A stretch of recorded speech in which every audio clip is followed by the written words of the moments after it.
نحمده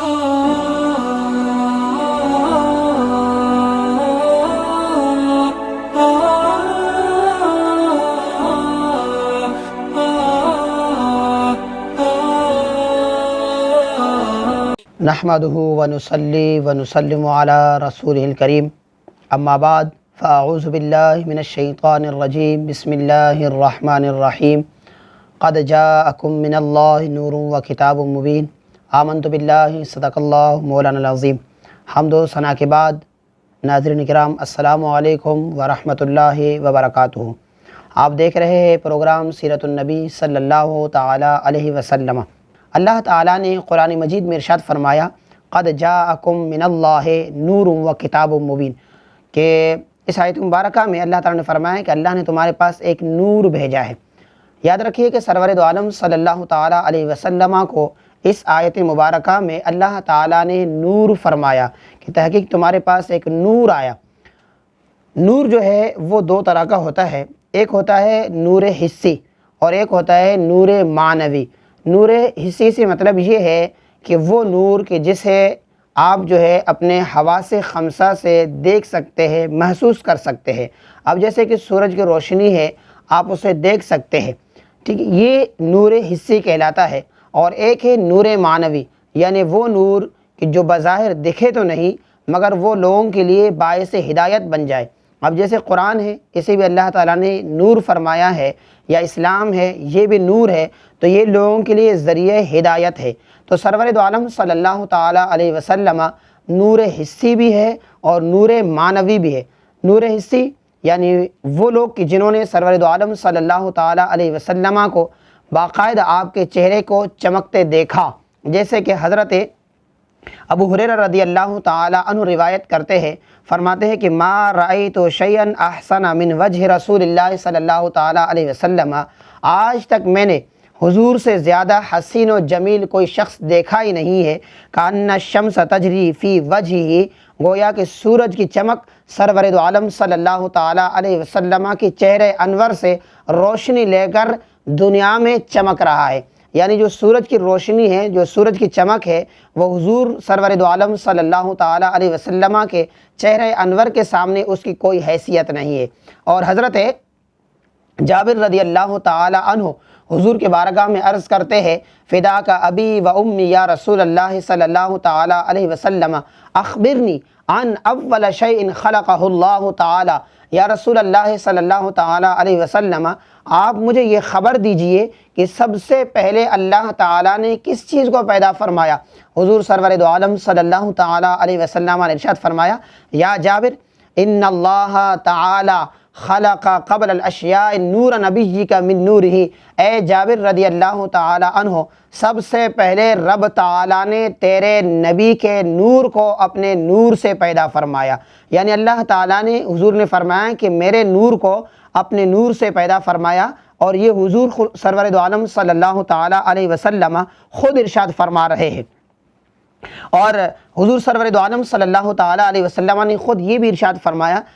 کہ من رآنی فقد رأی الحق، کہ جس نے مجھے دیکھا گویا اس نے حق کو دیکھا۔ اس کی تفسیر میں، اس کی شرح میں علماء فرماتے ہیں کہ اس کی دو شرح ہے۔ ایک تو یہ کہ حضور نے فرمایا کہ من رآنی فقد رأی الحق، جس نے مجھے دیکھا گویا اس نے مجھے ہی دیکھا، یعنی شیطان جو ہے وہ میری صورت میں کبھی آ نہیں سکتا ہے۔ جس نے خواب کے حالت میں مجھے دیکھا تو یہ کنفرم ہے کہ اس نے مجھے ہی دیکھا ہے۔ اور فرماتے ہیں کہ اس کی جو دوسری شرح ہے وہ یہ ہے کہ حضور نے فرمایا کہ من رآنی فقد رأی الحق، جس نے مجھے دیکھا گویا اس نے رب تعالیٰ کو دیکھا۔ جس نے مجھے دیکھا گویا اس نے اللہ کی زیارت کی ہے، رب تعالیٰ کو دیکھا ہے۔ اور اس لیے کہ اللہ تعالیٰ نے آپ کو بھیجا اور آپ جو ہے مظہر خدا کے لیے ہے، یعنی آپ جو ہے نشانی ہے کہ رب تعالیٰ نے آپ کو بھیجا ہے، تو پھر بنانے والا یعنی رب تعالیٰ کیسا ہوگا۔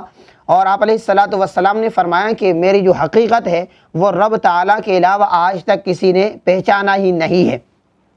اور حضرت برہ بن عازب رضی اللہ تعالیٰ عنہ سے کسی نے پوچھا اکان وجہ رسول اللہ صلی اللہ تعالیٰ علیہ وسلم مثل السیف، کیا رسول اکرم صلی اللہ تعالیٰ علیہ وسلم کا چہرہ انور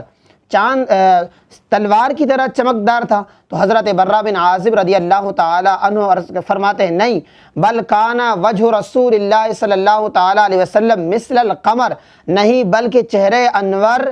14ویں کے چاند کی طرح چمکتا تھا۔ تو یہاں پر علماء نے فرمایا کہ ان سے پوچھا گیا کہ کیا چہرہ انور تلوار کی طرح تھا؟ تو انہوں نے کہا نہیں بلکہ چاند کی طرح تھا، یعنی انہوں نے یہ نہیں کہا کہ سورج کی طرح، حالانکہ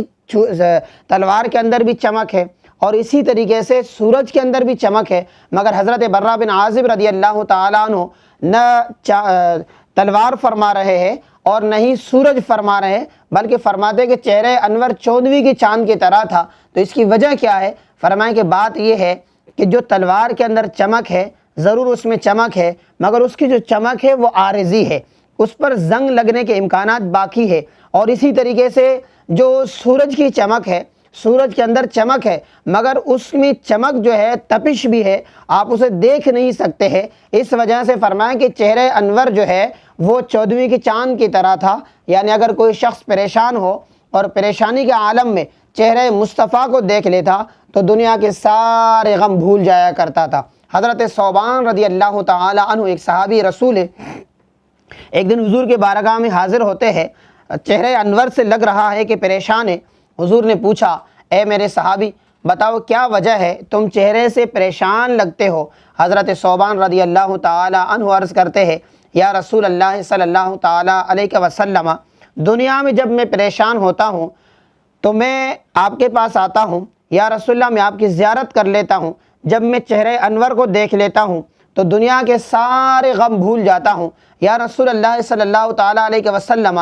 جب میں جنت میں جاؤں گا اور جنت میں جب پریشان ہوں گا اس وقت تو آپ وہاں پر نہ ہوں گے، تو یا رسول اللہ اگر آپ کی زیارت نہ ہوگی تو پھر جنت کے جو مزے ہیں ان کا کوئی فائدہ نہیں ہے، یا رسول اللہ وہاں پر کیا کروں گا؟ حضور سرور دو عالم صلی اللہ تعالیٰ علیہ وسلم نے ارشاد فرمایا کہ دنیا میں جو شخص جس سے محبت کرتا ہے اللہ تعالیٰ جنت میں بھی اسے اسی کے ساتھ رکھے گا۔ تو صحابہ کرام رضوان اللہ تعالیٰ علیہ مجمعین فرماتے ہیں خدا کی قسم جس وقت سے ہم ایمان لائے تھے اس وقت سے لے کر اس وقت تک جب حضور نے یہ فرمایا کہ جو شخص دنیا میں جس سے محبت کرتا ہے وہ جنت میں اسی کے ساتھ ہوگا، اس موقع پر ہمارے لیے اس سے بڑھ کر اور کوئی خوشی کی بات نہ تھی کہ ہم خوش ہو رہے تھے کہ ہم حضور سے محبت کرتے ہیں۔ جب ہم حضور سے محبت کرتے ہیں تو انشاءاللہ جنت میں بھی حضور کے ساتھ ہو جائیں گے۔ اور حضرت جابر بن سمرہ رضی اللہ تعالی عنہ روایت کرتے ہیں، فرماتے ہیں کہ ایک روز سرور دو عالم صلی اللہ تعالی علیہ وسلم مسجد نبوی شریف میں آرام فرما رہے تھے اور آپ نے ایک سرخ جبہ پہنا ہوا تھا، سرخ لباس زیب تن تھے، اور میں جب آیا تو میں نے جب آ کر دیکھا تو حضور کا چہرہ انور چمک رہا تھا، اور میں کبھی حضور کے چہرہ انور کو دیکھتا اور کبھی میں چاند کی طرف دیکھتا کہ ان میں سے کون زیادہ حسین و جمیل ہے، کہ چاند زیادہ خوبصورت ہے یا چہرہ انور زیادہ خوبصورت ہے؟ تو حضرت جابر بن سمرہ رضی اللہ تعالیٰ عنہ فرماتے ہیں خدا کی قسم آخر کار میں نے یہ فیصلہ کر لیا کہ جو حضور کا چہرہ ہے وہ چاند سے بھی زیادہ حسین و جمیل ہے۔ اسی وجہ سے حضرت حسان بن ثابت رضی اللہ تعالی عنہ جب حضور کی تعریف کرتے تو وہ اس انداز سے تعریف کرتے کہ وَأَحْسَنَ مِنْكَ لَمْ تَرَ قَطُّ عَيْنِي، کہ یا رسول اللہ صلی اللہ تعالی علیہ وسلم آپ سے زیادہ حسین و جمیل آج تک میں نے دیکھا نہیں ہے۔ اور پھر فوراً سے ذہن میں سوال پیدا ہوتا ہے اے حسان تو نے نہ دیکھا، ہو سکتا ہے کہیں ہو، تو فوراً سے پھر آگے جواب دیتے ہیں کہ لم تلد النساء واحسن منک لم تر قط عینی واجمل منک لم تلد النساء، کہ یا رسول اللہ صلی اللہ تعالی علیہ وسلم آپ سے زیادہ حسین و جمیل آج تک کسی ماں نے جنائی نہیں ہے۔ اور پھر آگے فرماتے ہیں خلقت مبرعا من کل عیب، رب تعالیٰ نے آپ کو تمام عیوب سے پاک فرمایا ہے۔ کأنک قد خلقت کما تشاء، اللہ نے آپ کو ایسا پیدا فرمایا ہے جیسے آپ چاہتے تھے، یعنی جیسے آپ چاہتے تھے رب تعالیٰ نے آپ کو ویسا ہی پیدا فرمایا ہے۔ یہ حضرت حسان بن ثابت رضی اللہ تعالی عنہ فرماتے ہیں۔ اور حضور سرور دو عالم صلی اللہ تعالی علیہ وسلم نے حضرت اویس قرنی جو کہ ایک مشہور تابعی ہے، ان کے لیے حضور نے فرمایا کہ جب اویس قرنی سے ملو تو ان سے کہنا کہ امت کی مغفرت کے لیے دعا کرے۔ حضور سرور دو عالم صلی اللہ تعالی علیہ وسلم کے ظاہری پردہ فرمانے کے بعد حضرت عمر فاروق رضی اللہ تعالی عنہ اور حضرت علی رضی اللہ تعالی عنہ، یہ دونوں ہستیاں حضرت اویس قرنی رضی اللہ تعالی عنہ کے پاس جاتے ہیں اور ان سے ملاقات کرتے ہیں اور ان سے یہی کہتے ہیں کہ ہم نے حضور کو یہ فرماتے سنا ہے کہ جب اویس قرنی سے ملو تو ان سے کہنا کہ امت کی مغفرت کے لیے دعا کرے۔ اور پھر اس کے بعد حضرت اویس قرنی رضی اللہ تعالی عنہ ان دونوں سے سوال کرتے ہیں کہ حضور کا حسن و جمال کیسا تھا، حضور کے حسن و جمال کو بیان کرے۔ جب حضرت عمر فاروق اور حضرت علی رضی اللہ تعالی عنہ حضور کے حسن و جمال کو بیان کرتے ہیں تو حضرت اویس قرنی رضی اللہ تعالی عنہ فرماتے ہیں کہ تم نے حضور کے حسن و جمال کو دیکھا نہیں ہے، بلکہ اس حسن و جمال کا جو سایہ تھا تم نے صرف اس کا ایک سایہ دیکھا ہے، اس کی ایک جھلک دیکھی ہے تم نے، اور جو حضور کا حسن و جمال ہے تم نے اسے صحیح معنوں میں دیکھا ہی نہیں ہے۔ اور حضرت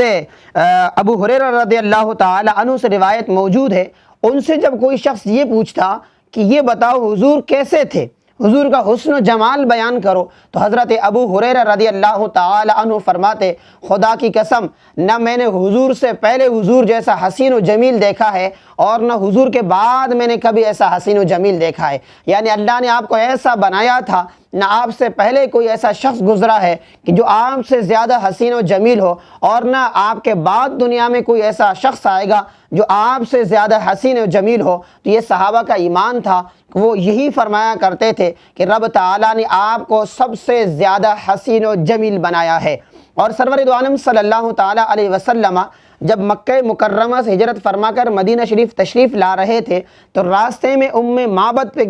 معبد کے گھر پہ آپ تشریف لاتے ہیں، اور وہاں کے جو معجزات ہیں اور ان کو بیان کرتے ہوئے حضرت ام معبد خود بیان کرتی ہے کہ جب گھر والے میرے گھر میں آئے، یعنی شوہر جب گھر میں آیا تو انہوں نے پوچھا، جب انہوں نے حضور کے ان روشنیوں کو گھر میں دیکھا تو انہوں نے سوال کیا کہ بتاؤ آج گھر میں کون آیا تھا؟ تو حضرت ام معبد وہ بیان کرتی ہے کہ میں نے کہا کہ آج ہمارے گھر میں برکت آئے تھے۔ یعنی انہوں نے حضور کے جب حسن و جمال کو دیکھا اور حضور کے جب انہوں نے چہرے کو بیان کیا تو وہ یہی کہتی تھی کہ ایک ایسے شخص ہمارے پاس آئے جن کا چہرہ جو ہے وہ چاند کی طرح چمک رہا تھا اور روشن چہرے والے تھے اور بڑے برکتوں والے تھے، اللہ تعالیٰ نے انہیں برکتوں سے نوازا ہے۔ تو اسی طریقے سے صحابہ کرام رضوان اللہ تعالیٰ علیہ مجمعین نے ان واقعات کو بیان کیا ہے کہ آپ علیہ السلام سے بڑھ کر کوئی شخص حسین و جمیل نہیں تھا۔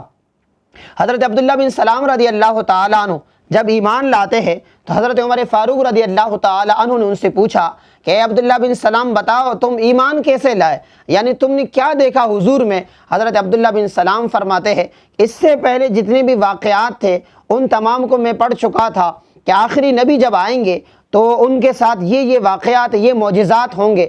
ان معجزات کے حوالے سے میں پڑھ چکا تھا، اور جب حضور مدینہ شریف میں تشریف لائے تو میں نے جب حضور کی زیارت کی اور جیسے ہی میں نے چہرے انور کو دیکھا تو میں فوراً سے سمجھ گیا کہ یہ جو چمکتا چہرہ ہے یہ کسی جھوٹے شخص کا چہرہ ہو نہیں سکتا ہے۔ تو فوراً سے میں نے کلمہ طیبہ پڑھ لیا اور میں حضور سرور دو عالم صلی اللہ تعالیٰ علیہ وسلم پر ایمان لے کر آیا۔ رب تعالیٰ کی بارگاہ میں دعا ہے اللہ تعالیٰ ان چیزوں پر ہمیں عمل کرنے کی توفیق عطا فرمائے، اور حضور سرور دو عالم صلی اللہ تعالیٰ علیہ وسلم کے جو حسن و جمال ہے اللہ تعالیٰ اس میں سے ہمیں بھی حصہ عطا فرمائے۔ وآخر دعوانا ان الحمد للہ رب العالمین۔